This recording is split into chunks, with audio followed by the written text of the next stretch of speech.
Sous l'océan Arctique reposent 13% des réserves pétrolières mondiales non exploitées, 90 milliards de barils. Le problème, une couche de glace d'1 à 4 km d'épaisseur, moins 50 degrés Celsius, aucune infrastructure à des centaines de kilomètres. Atteindre ce pétrole est techniquement possible, mais le coût fait que la plupart des compagnies pétrolières jettent un œil aux cartes de l'Arctique et les rangent silencieusement. Ceux qui tentent l'aventure se comptent sur les doigts d'une main, et c'est précisément là que je me trouve.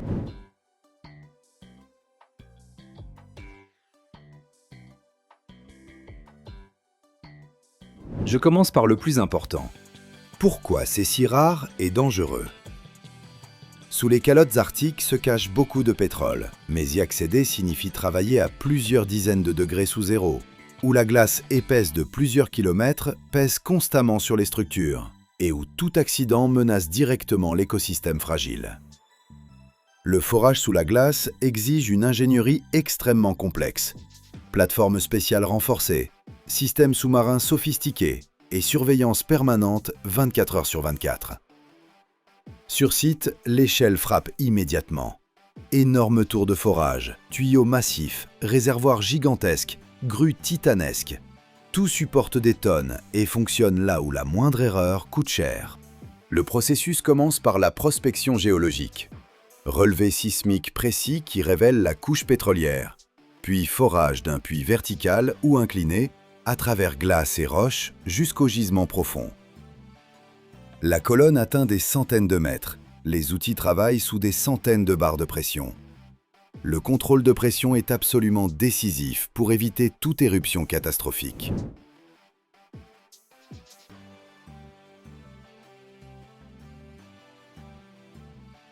Vient ensuite la préparation de l'extraction. Selon le gisement, on utilise l'éruption naturelle, des pompes mécaniques, des électropompes immergées, le gas lift ou d'autres procédés de remontée. Chaque méthode a ses exigences techniques et son prix. L'équipement arctique coûte plusieurs fois plus cher. Seules quelques compagnies et usines au monde possèdent les technologies et ressources nécessaires. Les risques ne sont pas que techniques. L'environnement est fragile. Une marée noire sous la glace reste difficile à circonscrire et la restauration prend des années. Les accidents en mer froide ont des conséquences durables, d'où une réglementation, des assurances et des protocoles de sauvetage plus stricts qu'ailleurs, qui font grimper les coûts et rendent le projet politiquement sensible.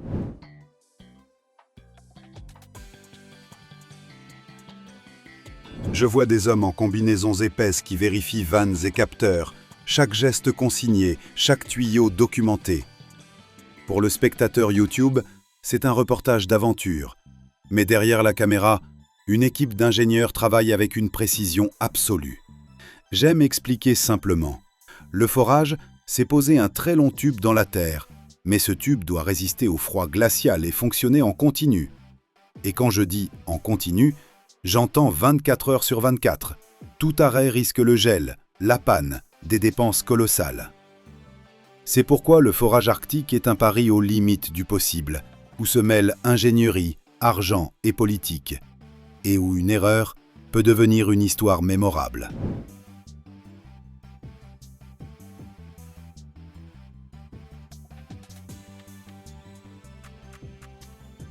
Ce dont les brochures pétrolières ne parlent jamais, c'est la glace en mouvement.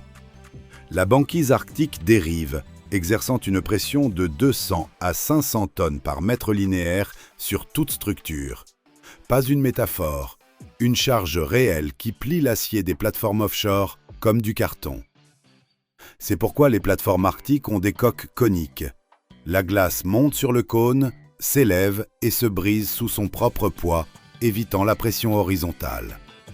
Cela semble élégant, mais le réaliser en métal de 50 à 70 mm d'épaisseur à des températures rendant l'acier fragile, c'est un défi d'ingénierie qui a demandé des décennies.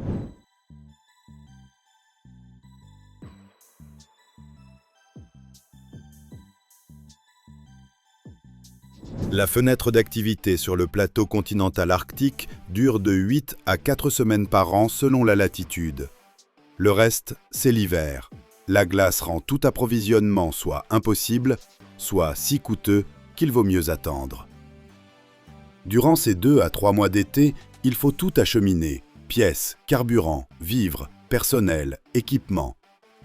La chaîne logistique démarre 9 à 10 mois avant la navigation. Un voyage de brise-glace coûte de 2 à 5 millions de dollars. Si l'on oublie quelque chose ou commande la mauvaise référence, la prochaine occasion de corriger, c'est dans 1 an.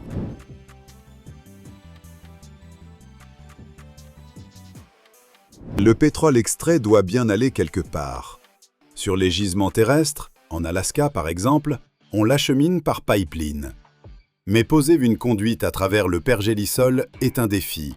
Le pétrole réchauffe le tuyau, le sol gelé dégèle, le tuyau s'affaisse et se rompt.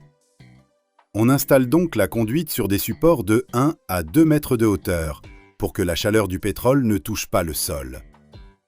Le pipeline Trans-Alaska, long de 800 km, est monté exactement ainsi, non par choix esthétique, mais par nécessité technique. Sur les gisements offshore, le pétrole est chargé directement depuis la plateforme dans des pétroliers de classe glace via des tuyaux immergés. La classe glace, c'est une coque en acier de 25 à 40 mm d'épaisseur, une étrave renforcée et des moteurs de 3 à 50 MW, permettant au navire de se frayer seul un chemin à travers une banquise de 2 mètres d'épaisseur.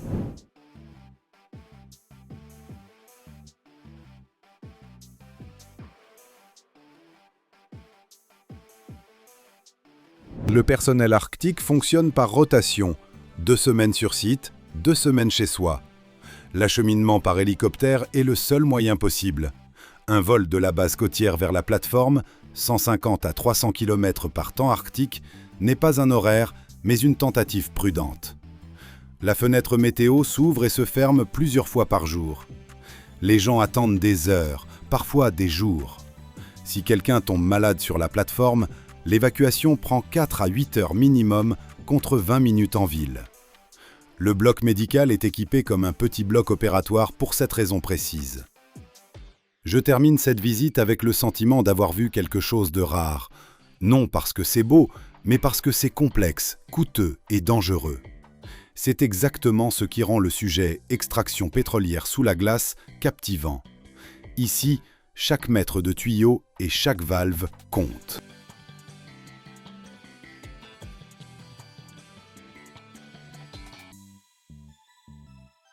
Si le forage s'arrête 30 minutes, 2 km de puits se retrouvent simplement coincés. Les dégager coûtera des millions, ou ne sera tout bonnement pas possible. La location d'une telle installation représente des centaines de milliers d'euros par jour. Le trépan qui grignote le granit coûte le prix d'un appartement et casse au bout de quelques jours. Et si la pression a été mal calculée, le gaz jaillira avec une telle violence que seul un clapet de plusieurs dizaines de tonnes pourra l'arrêter. Je suis entré à l'intérieur d'un chantier de forage et j'ai vu à quoi ressemble la véritable lutte contre les profondeurs. Je vous montrerai chaque point critique, du trépan au système anti-éruption. Et je vous raconterai ce qui se passe à la seconde précise où le forêt atteint le gaz.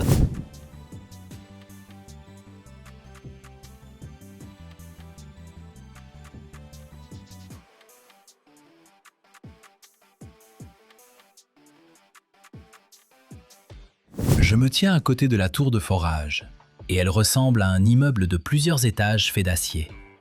Sa hauteur, environ 40 mètres. Tout en haut, un système de poulies et de câbles actionne sans relâche les tiges de forage, les montants et les descendants. Chaque tige pèse plusieurs centaines de kilos. On les assemble l'une après l'autre, et toute cette chaîne métallique s'enfonce progressivement dans le sol. Lorsque la profondeur atteint plusieurs kilomètres, le poids total de la colonne de tige peut dépasser les 200 tonnes. Le forage commence dans un calme relatif. Les premières dizaines de mètres se franchissent rapidement. Le trépan broie littéralement la terre et les roches tambrent. Mais plus on descend, plus cela se complique. À quelques centaines de mètres de profondeur, la température commence à grimper. À plusieurs kilomètres sous terre, elle peut dépasser 150 degrés. Et ce n'est pas seulement un problème pour les hommes. La chaleur fait surchauffer l'équipement, use plus vite les têtes de forage et le métal se dilate.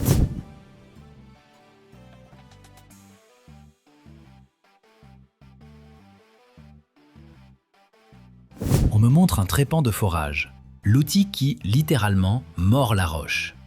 On dirait qu'il a été conçu pour un rover martien. À l'intérieur, alliage ultra dur et diamant industriel. Sinon, impossible d'entamer la formation. Certains trépans coûtent le prix d'un appartement en centre-ville. Et le plus drôle, parfois, ils cassent au bout de quelques jours. Pendant que le trépan tourne en profondeur, on pompe en continu la boue de forage. C'est un fluide très épais qui rappelle un kéfir sale. Il est propulsé sous haute pression par des pompes à travers toute la colonne de tige. Il descend, refroidit le trépan, évacue les débris de roche et remonte avec les fragments. Ici, même les déchets sont fascinants. Les géologues lisent littéralement ces morceaux de pierre comme l'histoire de la planète.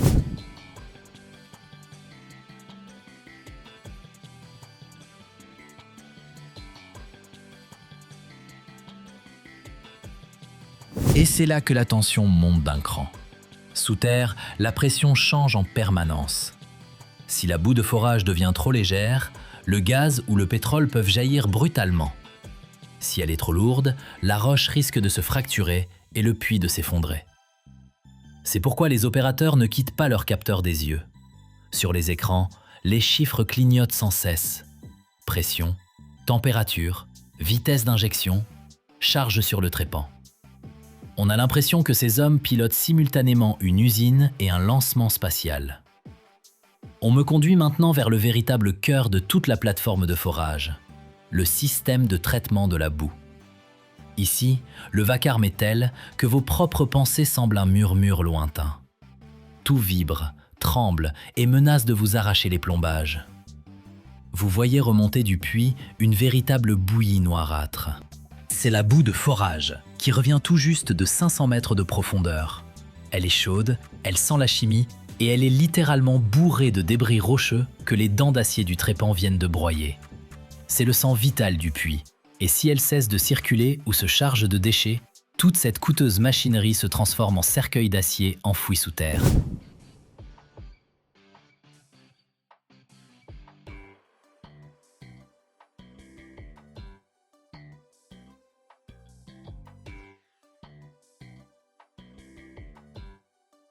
Notre première étape dans ce parcours, les tables vibrantes, que les spécialistes appellent tamis vibrants. Observez ces grilles. Elles tremblent à une vitesse telle que l'eau à leur surface se transforme en fine brume. Ces installations séparent les gros morceaux de roche, ce qui fut autrefois du granit ou du calcaire massif. En une seule heure, 20 à 30 tonnes de boue traversent ces tamis. C'est un moment critique. Si la grille se déchire et qu'un seul fragment de pierre passe dans le système, il détruira des pompes coûteuses de 50 000 € plus vite que vous n'aurez fini votre café du matin.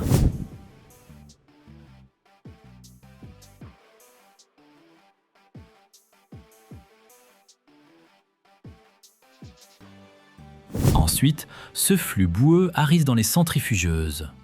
Vous voyez ces tambours qui tournent à 3000 tours par minute ? Ici, c'est de la physique pure.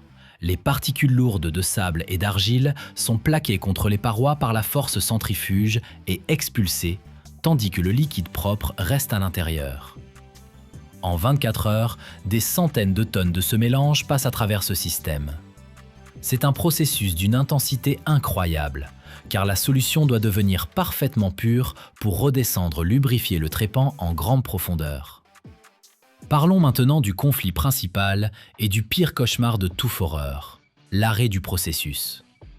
Si le système de nettoyage s'immobilise ne serait-ce que 30 minutes, les débris rocheux à l'intérieur du puits commencent à sédimenter et coincent tout simplement la colonne de forage. C'est ce qu'on appelle le coincement. Pour dégager ce métal prisonnier, il faut parfois dépenser des millions d'euros, voire abandonner complètement le puits et tout recommencer à zéro. Voilà pourquoi ces machines fonctionnent sans interruption, 24 heures sur 24, sans pause déjeuner ni temps de sommeil. Nous sommes dans un lieu où chaque seconde de vibration économise des milliers de billets dans la poche du propriétaire. C'est un travail très sale, bruyant, mais d'une finesse technologique remarquable. où le métal et la chimie sauvent le projet de la ruine financière.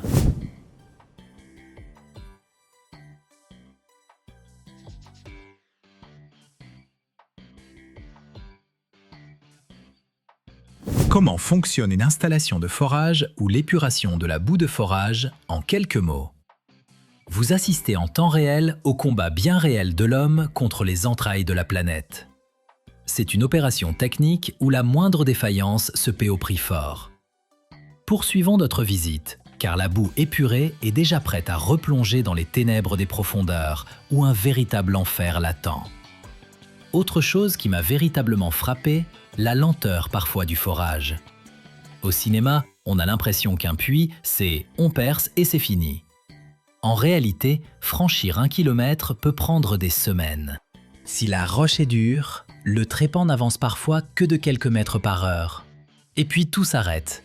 On remonte plusieurs kilomètres de tige, on change le trépan et on redescend l'ensemble. Cela prend de nombreuses heures. Et pendant tout ce temps, l'installation coûte une fortune.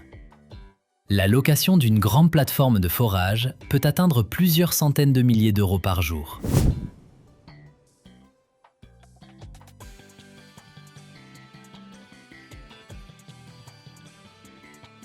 Lorsque le puits s'approfondit, ses parois doivent être consolidées. On y descend des tubes d'acier de gros diamètre, et l'espace entre le tube et la roche est comblé de ciment. Sans cela, le puits serait tout simplement écrasé par la pression des strates. En substance, on construit sous terre une structure multicouche d'acier et de béton, seulement à la verticale et à plusieurs kilomètres de profondeur. Le moment le plus dangereux, c'est quand le trépan atteint la poche de gaz. Là, tout le monde se déplace très vite, mais sans panique. Si la pression a été mal calculée, une éruption peut se produire. Le gaz et les fluides jaillissent vers la surface avec une force démente. C'est précisément pour cette raison que les plateformes de forage sont équipées d'énormes dispositifs anti-éruption, des vannes métalliques pesant des dizaines de tonnes. Elles peuvent obturer le puits en un instant. On me montre cette installation, et elle a l'air tout droit sortie d'un film catastrophe industrielle.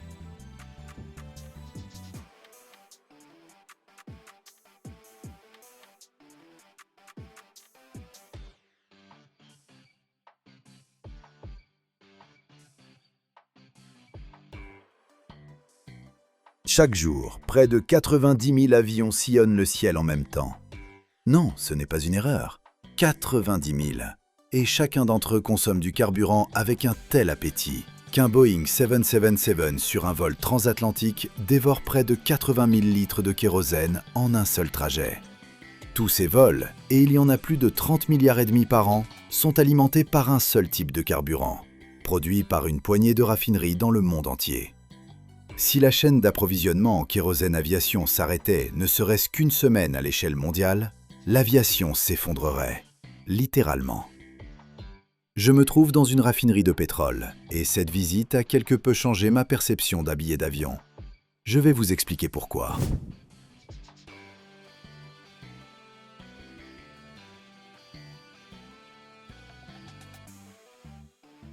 Le kérosène d'aviation, qu'on appelle carburéacteur ou Jet A1, n'est pas qu'un simple liquide dérivé du pétrole.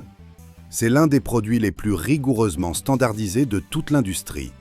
Son cahier des charges compte des centaines de pages, et si le carburant dévie d'un seul paramètre, il ne finira dans le réservoir d'aucun avion commercial au monde. Dans le domaine du carburant, l'aviation est le contrôleur qualité le plus implacable que vous puissiez rencontrer. Tout commence avec le pétrole brut, et voici le premier point crucial. Tous les pétroles ne se valent pas pour produire du kérosène d'aviation. Un brut léger, à faible teneur en soufre, constitue la matière première idéale. Un brut lourd, disons du Venezuela ou du Canada, sera beaucoup plus difficile à raffiner et donnera un rendement moindre de la fraction recherchée. La raffinerie où je me trouve traite principalement du pétrole moyen-oriental. Il offre un meilleur rendement en fraction gazole, à partir de laquelle on fabrique le carburant pour avion. La différence entre les types de brut est tangible. Un bon pétrole donne 20 à 25% de kérosène d'aviation sur le volume total. Un brut lourd, parfois moins de 10%. pratiquement moitié moins. D'où le prix, la pénurie et la dépendance constante de l'aviation envers certaines régions productrices. Le pétrole arrive à la raffinerie et son premier arrêt est la colonne de distillation atmosphérique.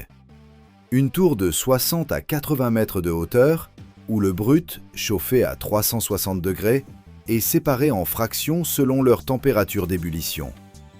En bas, le mazout lourd et le bitume. Au milieu, le gazole et la fraction kérosène. En haut, l'essence et les gaz.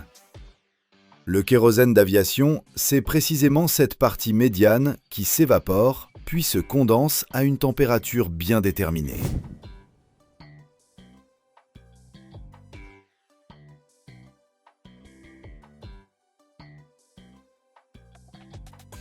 Mais ce qui sort de la colonne de distillation n'est pas encore du carburant d'aviation prêt à l'emploi. C'est un distillat brut, bourré de composés soufrés, d'hydrocarbures aromatiques et de tout ce qu'on ne veut surtout pas voir dans le réservoir d'un avion. L'étape suivante, l'hydrotraitement. Le distillat est mélangé à de l'hydrogène et traverse un réacteur à une température d'environ 370 degrés et une pression de près de 40 atmosphères. À l'intérieur du réacteur se trouve un catalyseur à base de cobalt ou de molybdène qui pousse les composés soufrés à réagir avec l'hydrogène pour se transformer en sulfure d'hydrogène, lequel est ensuite éliminé.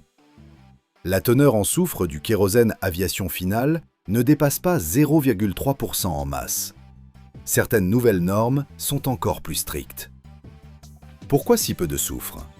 Parce qu'en brûlant dans le moteur, les composés soufrés forment des acides qui détruisent les aubes de turbine. Or, une aube de turbine de réacteur, c'est une pièce en superalliage de nickel fabriquée à une température proche du point de fusion du métal lui-même et qui coûte au minimum 10 000 €. Personne n'a envie d'accélérer leur usure à cause du soufre dans le carburant. L'équation est simple. Carburant plus pur égale durée de vie prolongée du moteur, donc moins de frais de maintenance.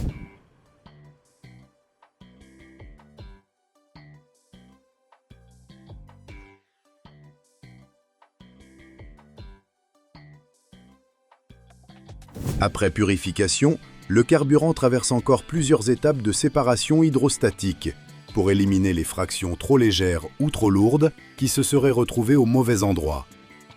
Puis vient la partie la plus fascinante, l'ajout des additifs. Et c'est là que la production de kérosène aviation commence à ressembler à l'industrie pharmaceutique. Les additifs représentent peu en volume, on les mesure en millilitres par tonne, mais chacun remplit une fonction précise. Les antioxydants empêchent le carburant de s'oxyder pendant le stockage et de former des dépôts résineux qui colmatent les filtres à carburant. Les inhibiteurs de corrosion protègent les réservoirs en acier et les canalisations. Le dissipateur statique, un additif que je considère comme le plus sous-estimé de tous, réduit l'accumulation d'électricité statique lors du pompage. En transférant plusieurs centaines de tonnes de kérosène par an, sans cet additif, la tension statique pourrait atteindre des milliers de volts. Une étincelle et du carburant, mauvaise combinaison. Ce petit additif chimique empêche littéralement des explosions au quotidien et personne n'en a conscience. Il existe encore un autre additif obligatoire, l'antigel.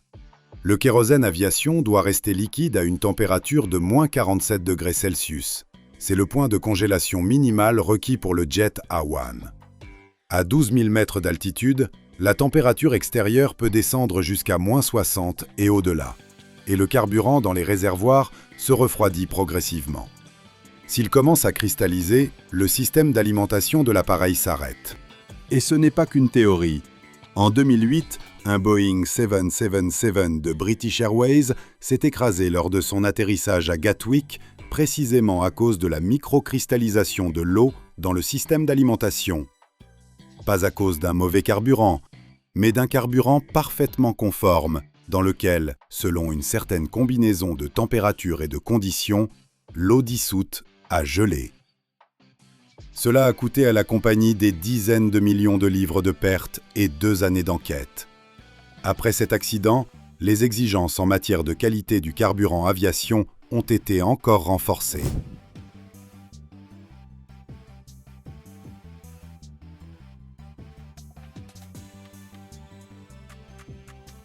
Le contrôle qualité dans cette raffinerie constitue un laboratoire à part entière, équipé pour plusieurs millions d'euros. Chaque lot de carburant aviation subit plus de 30 analyses. On vérifie la densité, on vérifie la viscosité. Elle détermine la capacité du carburant à circuler correctement dans les injecteurs du moteur à basse température. On vérifie le point d'éclair. Il doit atteindre au minimum 38 degrés afin que le carburant ne s'enflamme pas au contact d'une étincelle accidentelle dans les conditions normales de stockage aéroportuaire. Le transport présente un risque particulier, la contamination. Le kérosène aviation est acheminé principalement par pipeline, et ces mêmes conduites transportent parfois du gazole, mais à des moments différents, avec un nettoyage rigoureux entre chaque lot. Si des résidus de gazole contaminent le kérosène aviation, le point de congélation se modifie, la stabilité thermique chute. Pour détecter cette contamination croisée, les aéroports disposent d'analyseurs automatiques qui contrôlent le carburant directement dans les réservoirs de stockage, avant qu'il ne soit transféré dans les réservoirs d'un appareil précis. Chaque grand aéroport possède sa propre infrastructure carburant, réservoir, station de pompage, pipeline jusqu'aux aires de stationnement. Une plateforme majeure comme Amsterdam ou Francfort stocke simultanément entre 200 et 300 millions de litres de carburant aviation. Il ne s'agit pas d'une réserve stratégique, c'est simplement le tampon opérationnel quotidien pour que l'aéroport ne dépende pas des livraisons journalières en provenance de la raffinerie. À titre de comparaison, un vol Airbus A380 à pleine capacité embarque jusqu'à 320 000 litres. Un vol, un avion, une seule fois.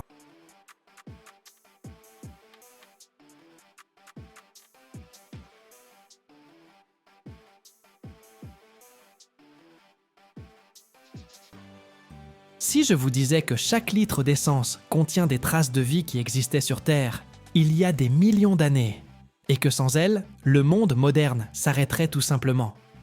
Chaque année, l'humanité brûle l'énergie née de plantes préhistoriques, de plancton et de créatures disparues bien avant l'apparition de l'homme. Pourtant, presque personne ne sait comment ce mélange noir et boueux, extrait à des kilomètres de profondeur, se transforme en liquide transparent, capable de faire tourner des milliards de moteurs. À l'intérieur des raffineries se déroulent des processus qui ressemblent à un chaos maîtrisé, des températures infernales, des pressions qui déchirent le métal et des molécules qu'on brise puis réassemble. Et si vous restez avec nous jusqu'au bout, vous découvrirez quelle étape de la fabrication de l'essence détermine réellement si votre voiture démarrera ou non.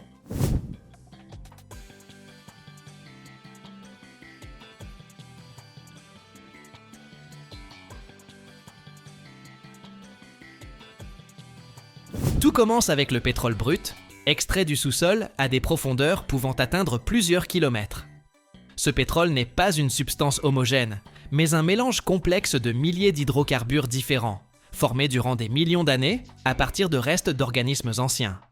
Imaginez, les dinosaures, les plantes préhistoriques et le plancton se sont transformés sous l'effet de la pression et de la température, en ce qui fait aujourd'hui tourner notre civilisation moderne. Incroyable, n'est-ce pas? Lorsqu'on l'extrait, le pétrole présente des aspects différents selon le gisement. Il peut être presque noir et épais comme de la mélasse, ou bien plus clair et fluide. Il contient un mélange de molécules de taille variée, depuis de minuscules gaz jusqu'à d'énormes composants lourds. Et la mission d'une raffinerie, c'est justement de séparer tout ce mélange en produits utiles, dont l'essence fait partie.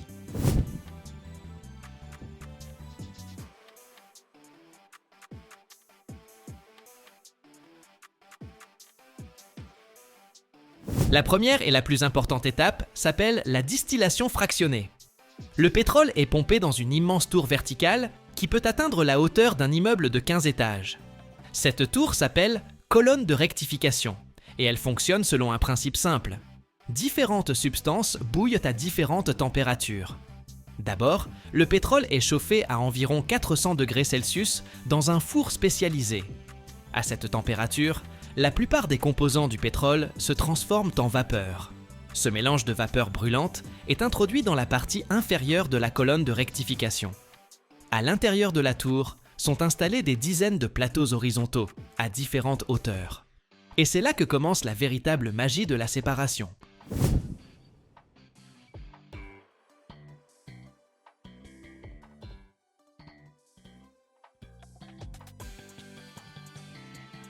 Lorsque la vapeur chaude s'élève dans la colonne, elle se refroidit progressivement. À chaque niveau, la température est légèrement plus basse que celle du précédent. Les molécules lourdes, dont les points d'ébullition sont élevés, se condensent les premières, en bas de la colonne, là où il fait encore très chaud. Les molécules plus légères continuent de monter jusqu'à atteindre le niveau correspondant à leur température de condensation. Elles s'y transforment alors en liquide et sont recueillies sur les plateaux appropriés.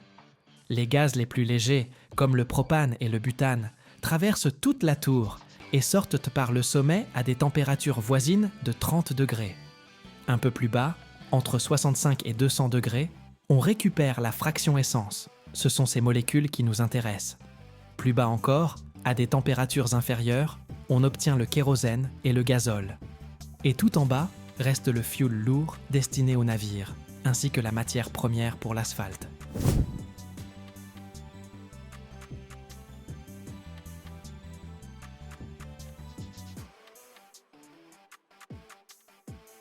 Mais voici le hic. Si l'on se contente de fractionner le pétrole brut, on n'obtient pas beaucoup d'essence, environ 15 ou 20% du volume total.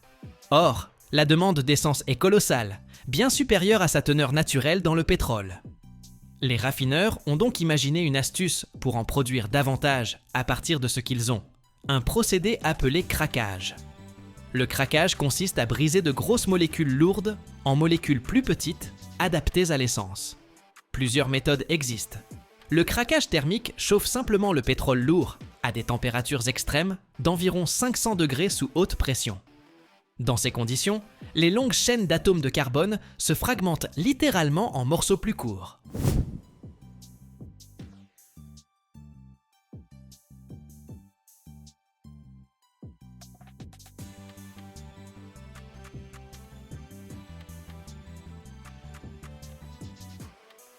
Une méthode encore plus efficace, le craquage catalytique. On utilise ici des substances spéciales, les catalyseurs, généralement des aluminosilicates, qui accélèrent les réactions chimiques sans avoir à chauffer à des températures aussi folles. On mélange le pétrole lourd avec une poudre chaude de catalyseur à des températures proches de 1000 degrés, et les molécules se scindent bien plus rapidement et efficacement. Après la réaction, le catalyseur est régénéré et réutilisé encore et encore. Il existe également l'hydrocraquage, où l'on ajoute, outre la haute température et le catalyseur, de l'hydrogène sous pression, jusqu'à 1 tonne, voire 1,5 tonnes par pouce carré. L'hydrogène aide à nettoyer les molécules en éliminant le soufre et l'azote, qui peuvent être nocifs. Ce procédé donne l'essence la plus pure et de la meilleure qualité.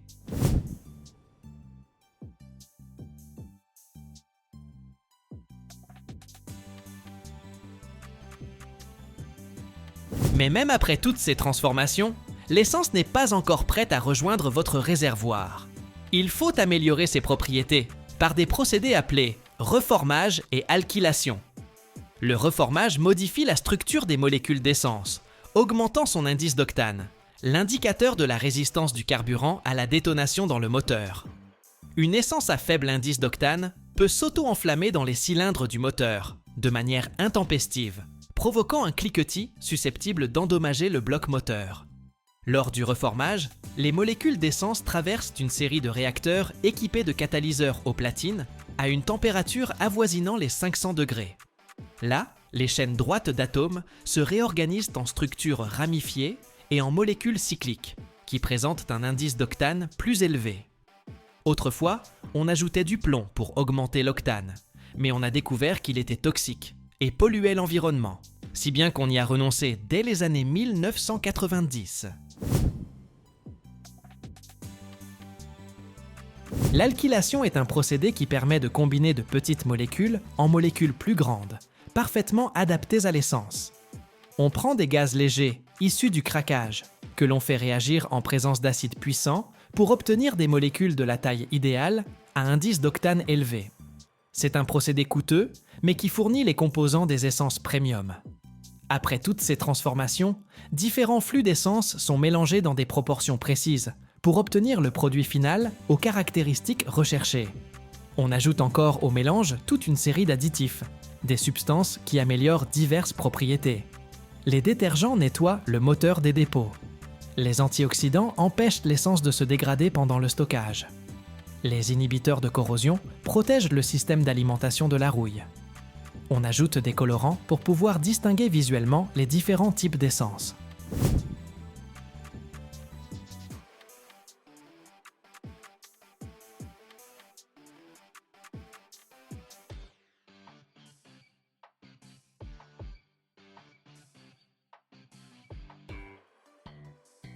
Dans de nombreux pays, on ajoute obligatoirement de l'éthanol à l'essence, un alcool fabriqué à partir de maïs ou de canne à sucre.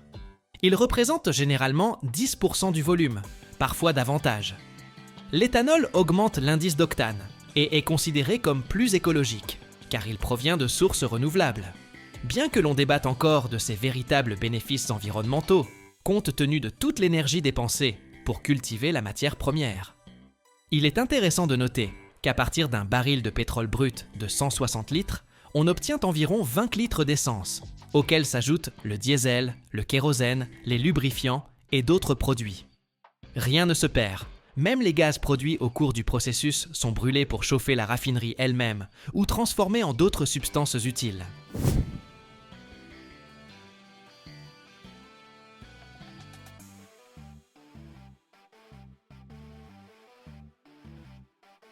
Une raffinerie moderne, c'est une véritable cité de tuyaux, de tours, de réacteurs et de réservoirs qui peut s'étendre sur plusieurs kilomètres carrés. L'ensemble du complexe est piloté par ordinateur, surveillant simultanément des milliers de paramètres: température, pression, débit des flux, composition des produits. Une erreur de réglage peut coûter des millions de dollars, voire provoquer un accident. Les normes environnementales se durcissent sans cesse. Aussi, les raffineries se modernisent-elles en permanence, installant de nouveaux équipements de traitement des émissions et réduisant leur consommation d'énergie. La production d'essence est devenue bien plus propre qu'il y a 30 ou 40 ans, même si elle reste très énergivore et continue d'avoir un impact sur l'environnement.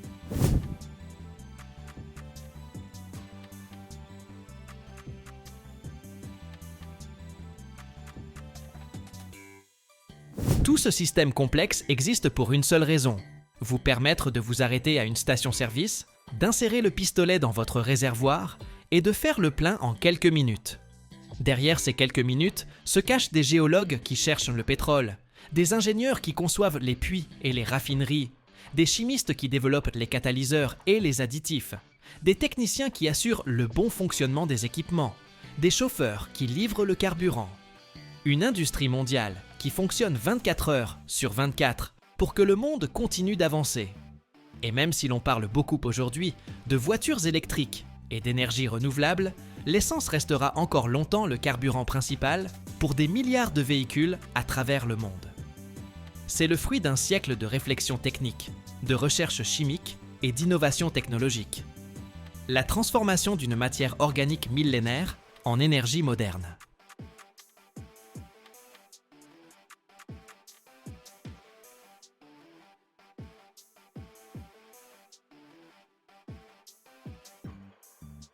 Un mètre cube de ce gaz concentré et l'homme meurt en quelques secondes. Et ces émissions toxiques s'échappent par tonnes chaque heure de chaque raffinerie de pétrole. Seule une poignée d'usines dans le monde savent capturer cette mort directement dans les conduits et la transformer en une poudre jaune qui finit ensuite dans vos pneus, dans les engrais pour vos légumes et dans la moitié de toute la chimie de la planète. La réaction est exothermique, la température s'emballe. Une seule défaillance d'une vanne, et l'atelier se transforme en ruine avec des fumées toxiques sur des kilomètres à la ronde. Je suis entré là où se trouve un réservoir de soufre de plusieurs milliers de tonnes, et ce que j'y ai vu m'a longtemps empêché de dormir tranquille.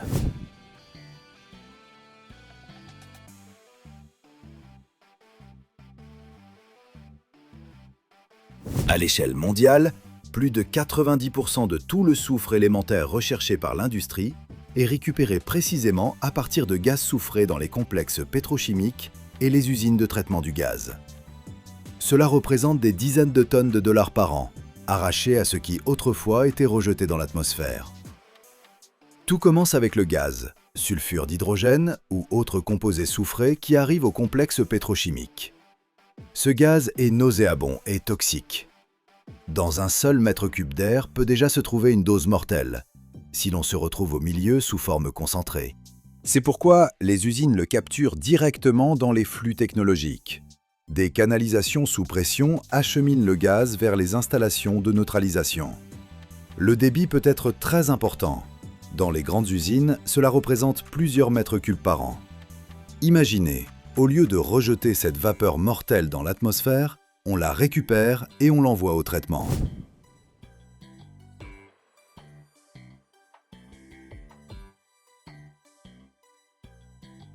La première étape consiste à purifier le gaz de ses impuretés.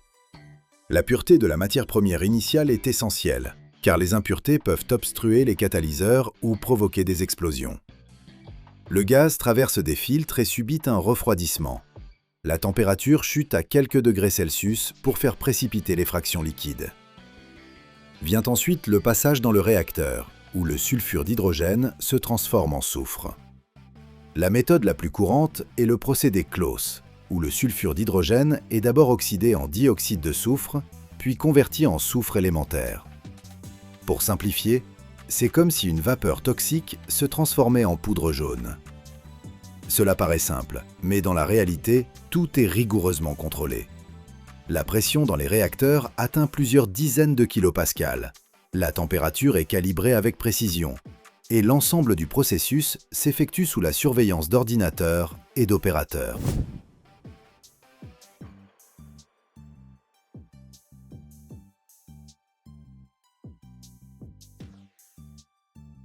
L'un des points cruciaux concerne la sécurité. Les réactions sont exothermiques. Si la chaleur produite n'est pas évacuée, le réacteur peut surchauffer. C'est pourquoi des circuits de refroidissement, des systèmes de décharge d'urgence et un dispositif qui réduit automatiquement l'alimentation en gaz en cas de température ou de pression anormale ont été installés. Chaque vanne, chaque capteur sont contrôlés quotidiennement. C'est ce qui garantit qu'aucun incident ne se produise. Par ailleurs, le personnel travaille en tenue de protection et le site est entouré de zones tampons. La distance qui sépare l'installation des zones habitées se compte en kilomètres, non en centaines de mètres.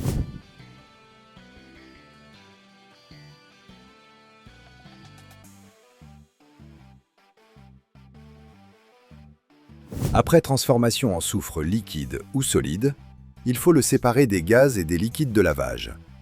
C'est là que commence ce qui ressemble à une véritable production. Le soufre est refroidi, se solidifie et s'accumule en grosses masses.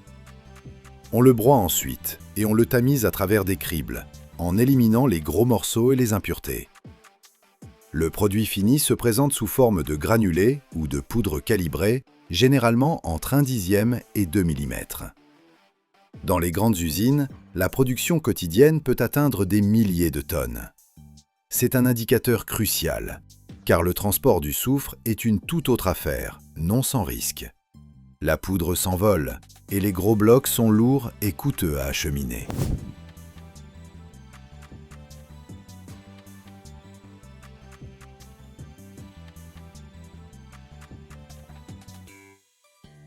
L'un des aspects les plus redoutables réside dans l'inflammabilité et la toxicité des produits lors de la chauffe. Le soufre lui-même n'est pas explosif dans des conditions normales, mais un chauffage inadéquat libère du dioxyde de soufre et des oxydes de soufre. Ces mêmes vapeurs toxiques. C'est pourquoi, lors de la fusion ou du calibrage des fractions, on maintient en permanence des systèmes d'extraction et de purification de l'air. Là où l'on traite de gros volumes, des dispositifs anti-incendie automatiques sont installés, prêts à réagir instantanément. Dans un atelier, j'ai vu une cuve de soufre contenant plusieurs milliers de tonnes. Imaginez les conséquences si elle venait à chauffer de manière incontrôlée.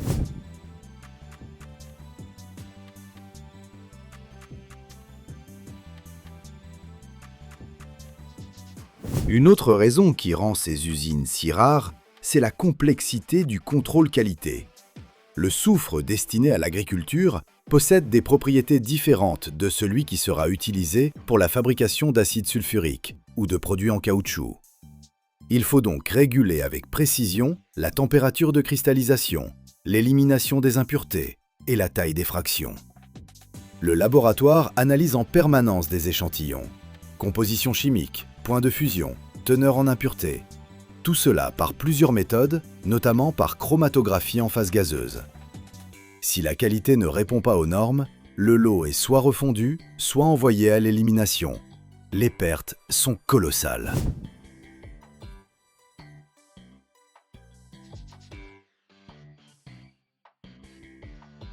Ce qui frappe l'œil nu, c'est l'ampleur de l'infrastructure. Tuyauterie géante, installation de fours, réservoirs de stockage, vastes aires pour les amoncellements de soufre.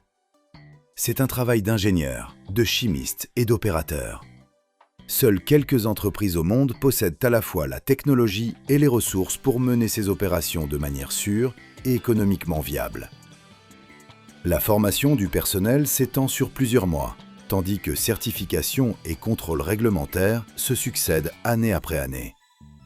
C'est pourquoi les chiffres de production précis restent confidentiels et l'accès aux technologies demeure restreint.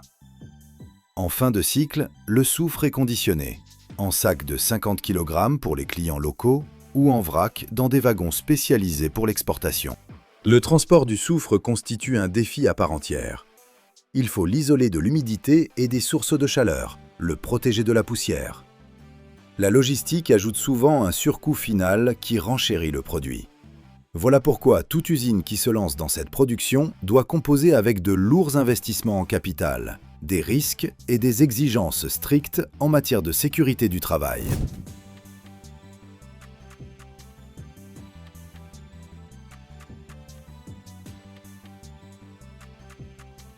Plus de la moitié du soufre existant dans le monde sous forme de produits finis est destiné à la fabrication d'acide sulfurique, l'un des composants chimiques sans lesquels l'industrie moderne ne pourrait même pas fonctionner partiellement. Étroitement lié à cela, le soufre poursuit son chemin vers l'industrie du caoutchouc, où il joue le rôle d'agent de liaison lors de la vulcanisation du caoutchouc. C'est précisément lui qui détermine la solidité de la gomme des pneumatiques. Chaque pneu qui roule sur nos routes contient du soufre, qui, autrefois, provenait d'un gaz semblable à un poison.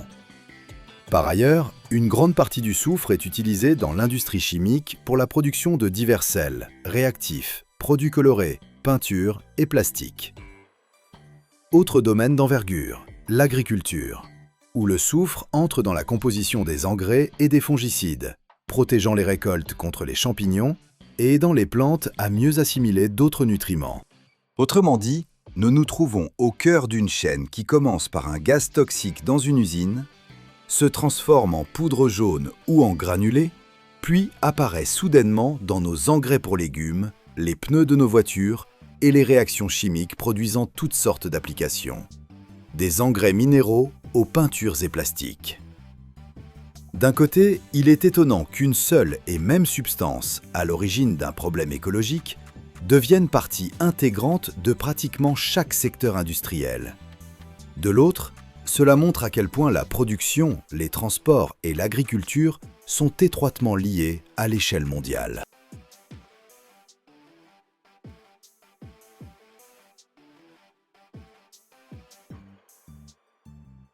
Chaque année dans le monde, plus de 100 millions de barils de pétrole sont raffinés quotidiennement. Un volume capable de remplir des milliers de piscines olympiques par heure. Mais parmi cette masse se trouve un pétrole que la plupart des raffineries redoutent. Le lourd brut mexicain Maya. Épais, noir, gorgé de soufre. Presque inutilisable pour les carburants modernes. Et c'est précisément ici, à Deer Park près de Houston, qu'on le casse, qu'on le purifie et qu'on le transforme en énergie pour tout un continent. Comment du quasi-mazout donne-t-il naissance à de l'essence? Et quel processus se cache derrière ces tours métalliques? Suivez-nous jusqu'au bout. Vous découvrirez ce dont même les ingénieurs ne parlent pas.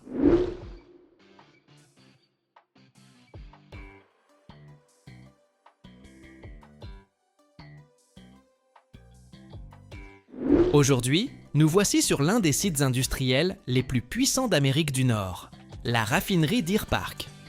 Ce complexe géant de raffinage pétrolier, situé près de Houston, a longtemps fonctionné dans le cadre d'un partenariat entre Pemex et Shell.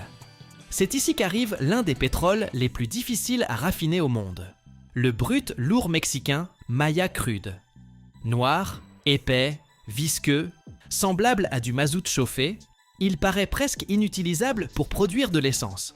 Pourtant, c'est ici même qu'on apprend à le rééduquer. De loin, la raffinerie ressemble à une ville de métal. Des dizaines de tours, de tuyaux, de réservoirs et de plateformes s'étendent sur des centaines de mètres dans toutes les directions. Les colonnes de distillation les plus hautes atteignent environ 60 mètres, soit l'équivalent d'un immeuble de 20 étages, rempli non d'appartements, mais de pétrole en ébullition. Tout autour règne le bruit incessant des pompes, la vapeur, l'odeur des hydrocarbures et la lueur des torchères où l'on brûle les gaz excédentaires.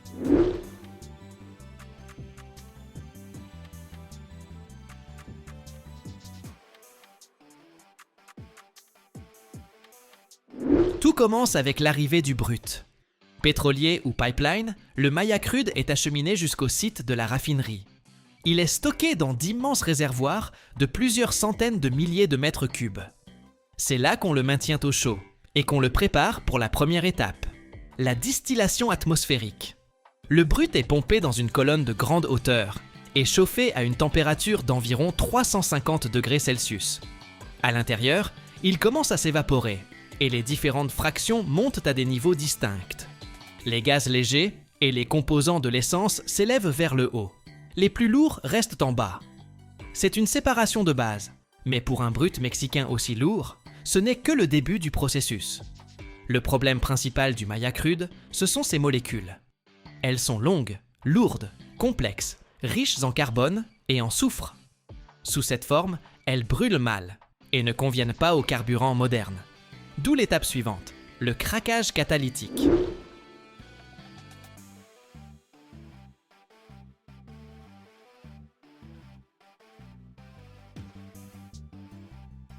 Après la distillation primaire, les résidus sont dirigés vers des réacteurs spéciaux où s'opère le craquage des molécules.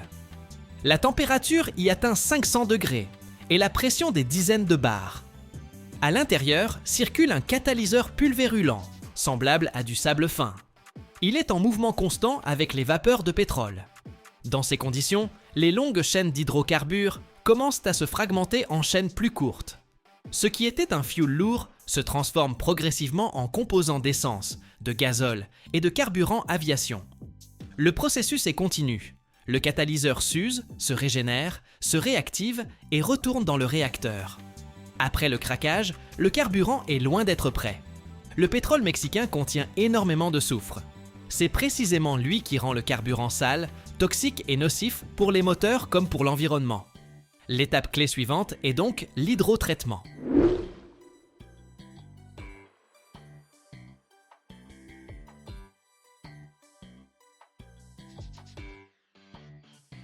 Les flux de produits pétroliers sont dirigés vers de hauts réacteurs verticaux, où ils sont mélangés à de l'hydrogène pur. La température avoisine les 400 degrés. La pression dépasse 100 bars. Dans ces conditions, le soufre se sépare des hydrocarbures et se transforme en sulfure d'hydrogène.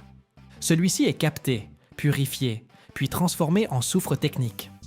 Ces réacteurs ressemblent à de gigantesques colonnes d'acier, hautes comme un immeuble de plusieurs étages. À l'intérieur, un système complexe de tuyaux, de catalyseurs et d'échangeurs thermiques. Tout fonctionne 24 heures sur 24, sans interruption, car même une courte pause signifierait des pertes se chiffrant en millions d'euros. Après purification, le carburant traverse encore plusieurs étapes. Stabilisation, filtration, mélange avec des additifs. Chaque type d'essence ou de gazole obéit à sa propre formule précise. Des systèmes informatiques contrôlent la composition du mélange, l'indice d'octane, la volatilité et la température d'inflammation, avec une précision à une fraction de pourcent près.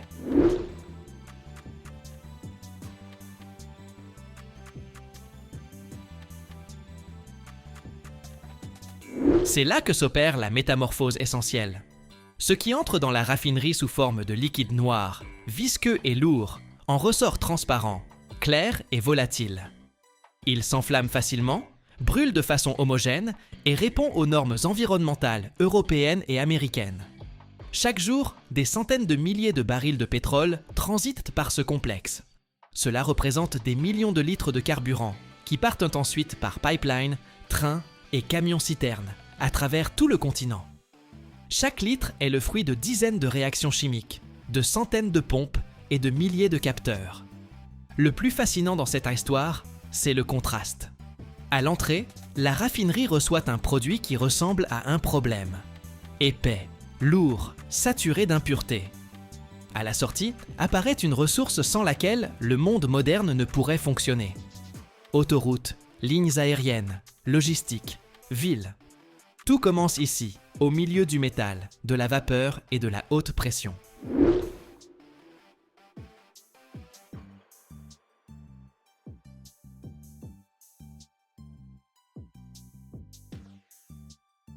C'est précisément pourquoi Deer Park n'est pas une simple usine.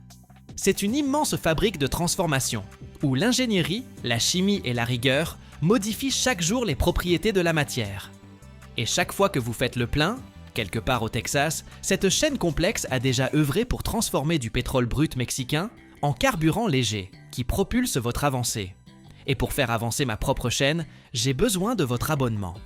Le réseau mondial des raffineries pétrolières constitue l'un des plus vastes réseaux industriels de la planète. Au début des années 2020, plus de 700 grandes raffineries sont en activité dans le monde, avec une capacité cumulée dépassant 100 millions de barils par jour, soit environ 15 millions de tonnes de pétrole brut quotidiennement. Près de 20% de l'ensemble du raffinage revient aux États-Unis, qui demeure le premier centre mondial de raffinage pétrolier.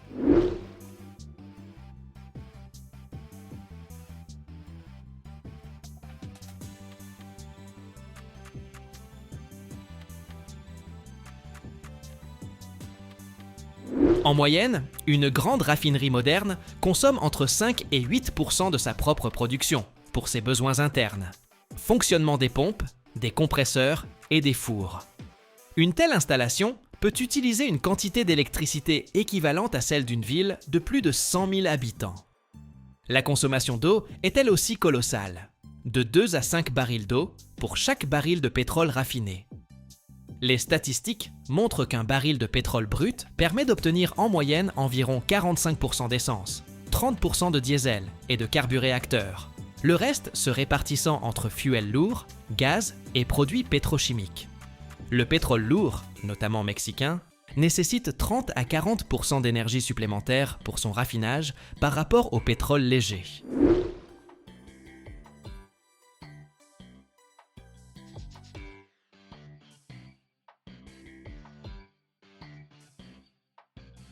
Selon les organisations énergétiques internationales, les pays de l'OPEP exportent chaque année plus de 2 milliards de barils de pétrole brut destinés au raffinage dans des installations étrangères.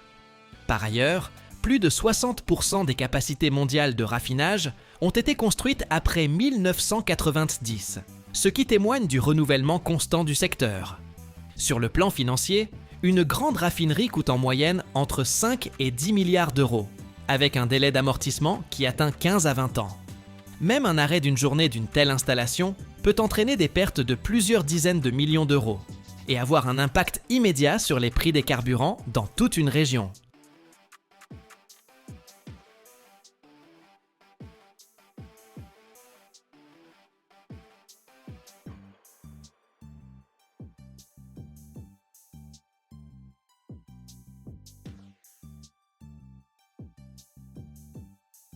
Chaque année, des dizaines de milliers de drones sont produits dans le monde. Mais seule une poignée d'entre eux est capable de changer les règles du jeu d'une guerre entière. Et voici ce qui étonne le plus. Nous n'avons pas affaire à un chef-d'œuvre high-tech à plusieurs millions de dollars, mais à un triangle étrange fait de matériaux qui rappellent davantage l'emballage d'un téléviseur. Et pourtant, il parcourt jusqu'à 2500 km et fait trembler les systèmes de défense anti-aérienne les plus coûteux au monde. Comment se fait-il que la simplicité soit devenue l'arme du futur ? Et que cache réellement ce cyclomoteur, dont le bruit effraie aujourd'hui plus que celui des réacteurs. Restez avec nous jusqu'au bout, car un détail de cette construction explique tout, et il va vraiment vous surprendre.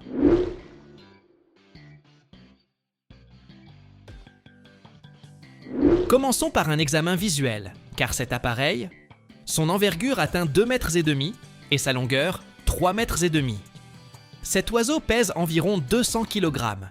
Regardez la structure. Ce n'est ni de l'aluminium aéronautique ni du titane spatial, c'est de la fibre de verre et du polystyrène expansé. Oui, vous ne vous trompez pas, exactement le matériau dans lequel on emballe votre nouvelle télévision. Pourquoi est-ce génial, me direz-vous ?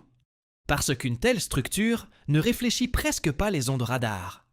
Elle est si rudimentaire que les grands systèmes sophistiqués de défense anti-aérienne ne comprennent parfois tout simplement pas ce qui vole. Une vraie cible, ou une nuée d'oiseaux ayant décidé de migrer vers le sud en février. Le cœur de ce triangle volant, le moteur. C'est un moteur à essence 2 temps de 50 chevaux. Il sonne exactement comme le vieux cyclomoteur de grand-père ou la tondeuse à gazon du voisin un samedi matin. C'est précisément pour ce bruit qu'on les a surnommés les mobylettes.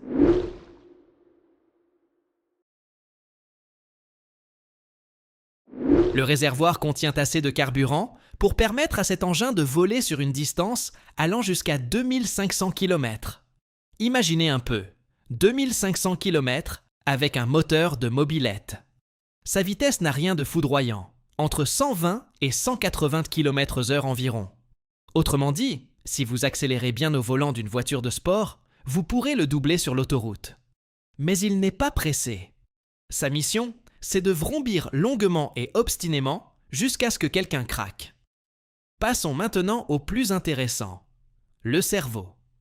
Vous vous attendez sans doute à y trouver des processeurs dernière génération, valant des millions d'euros. Eh bien non. La navigation repose ici sur un signal civil ordinaire du système de positionnement mondial.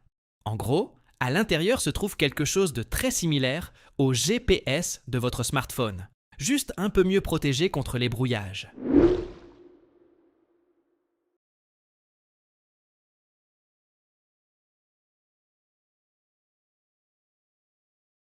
Si l'adversaire tente de brouiller ce signal, le Shahed dispose d'un plan B, un système inertiel.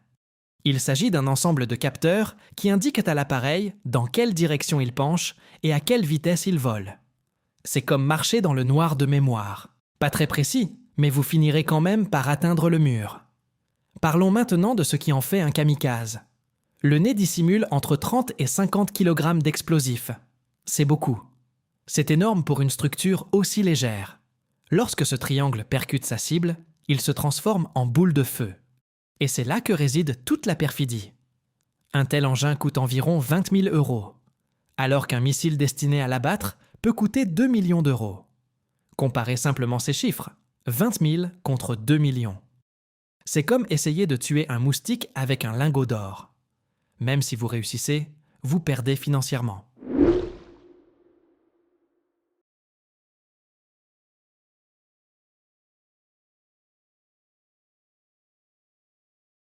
Je me tiens actuellement devant un lanceur, et il ressemble à un conteneur de fret ordinaire.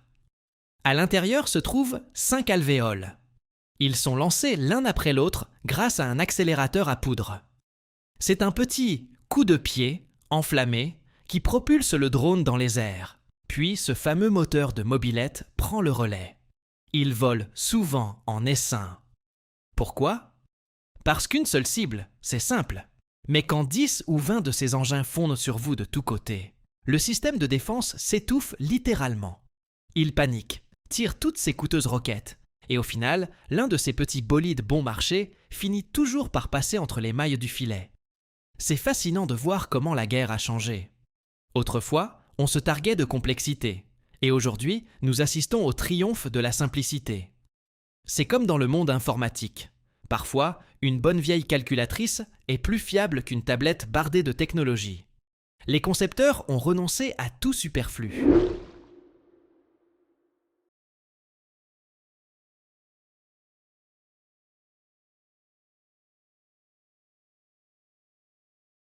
Il n'y a pas de caméras qui transmettent des images en temps réel. Vous ne pouvez pas le piloter comme avec une manette. Vous entrez simplement les coordonnées avant le décollage, vous appuyez sur un bouton et vous l'envoyez en mission sans retour. Il n'a pas besoin de rentrer à la base, il n'a pas besoin de salaire ni de médaille. C'est les mathématiques pures de la destruction. La pièce la plus complexe de ce drone, c'est sans doute l'hélice. Elle est en bois ou en plastique, de type propulsif, c'est-à-dire placée à l'arrière du moteur. Elle pousse simplement l'air et fait avancer ce triangle en polystyrène. Regardez ces soudures sur la coque. Elles sont rudimentaires, grossières. Et c'est précisément dans cette simplicité que réside son danger. Car ce qui est construit simplement est très difficile à neutraliser, que ce soit par des moyens logiciels ou techniques. Vous savez ce qui m'a le plus frappé lors de cette visite? C'est le contraste. D'un côté, nous voyons ces développements dans des hangars, et de l'autre, nous réalisons l'ampleur des ressources qu'il faut déployer pour arrêter ces mobylettes volantes.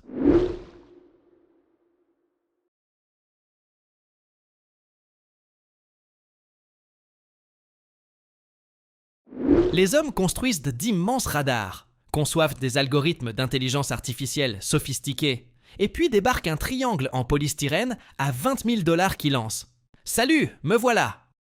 Pour conclure, je tiens à préciser que ce reportage ne célèbre pas l'armement, mais cherche à comprendre comment fonctionne la pensée technique moderne, dans des conditions extrêmes. C'est l'histoire d'un renversement où le bon marché est devenu l'atout majeur, et le ronronnement d'une tondeuse, un signal d'alerte. Le monde change, et les usines que nous visitons deviennent de plus en plus étranges.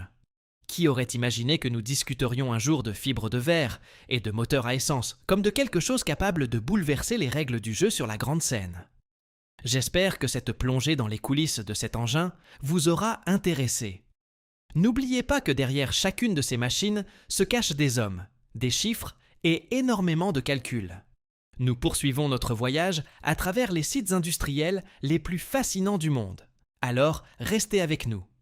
Il y aura encore plus de métal, de boulons et de découvertes inattendues.